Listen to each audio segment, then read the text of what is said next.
Article 19 हमारे constitution की backbone है। यह सिटीजन्स को 6 डेमोक्रेटिक फ्रीडम्स देता है जो एक फ्री सोसाइटी के लिए जरूरी हैं। पहली फ्रीडम है स्पीच एंड एक्सप्रेशन। इसमें बोलने, लिखने, पेंटिंग और यहां तक कि साइलेंस यानी चुप रहने का अधिकार भी शामिल है। मैं जस्टिस पतंजलि शास्त्री हूं। 1950 के रोमेश थप्पर केस में हमने कहा कि फ्रीडम ऑफ प्रेस अलग से नहीं बल्कि स्पीच फ्रीडम का ही हिस्सा है। मैं नवीन जिंदल हूं। सुप्रीम कोर्ट ने माना कि नेशनल फ्लैग फहराना मेरा फंडामेंटल राइट है, ये फ्रीडम ऑफ एक्सप्रेशन का सिंबल है। लेकिन यह फ्रीडम एब्सोल्यूट नहीं है। Sovereignty, security, public order, decency और डेफेमेशन जैसे आधारों पर रीजनेबल रिस्ट्रिक्शंस लगाई जा सकती हैं। दूसरी फ्रीडम है असेंबली।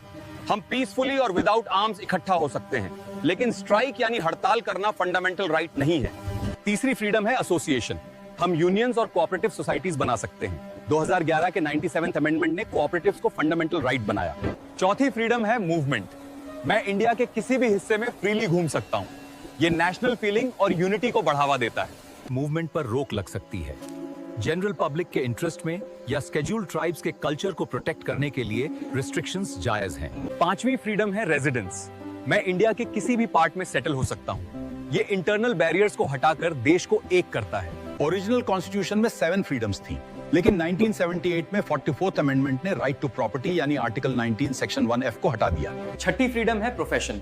मैं कोई भी प्रोफेशन, ऑक्यूपेशन, ट्रेड या बिजनेस कर सकता हूं, लेकिन स्टेट इसके लिए प्रोफेशनल क्वालिफिकेशंस तय कर सकता है। मैं जस्टिस NV रमना हूं।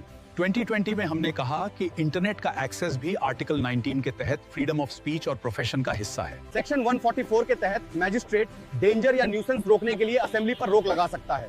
ये आर्टिकल 19 पर एक रीजनेबल रिस्ट्रिक्शन है। याद रहे, लिबर्टी का मतलब लाइसेंस नहीं है। हर फ्रीडम के साथ जिम्मेदारी जुड़ी है। रिस्ट्रिक्शंस इसलिए हैं ताकि सबकी आजादी सुरक्षित रहे।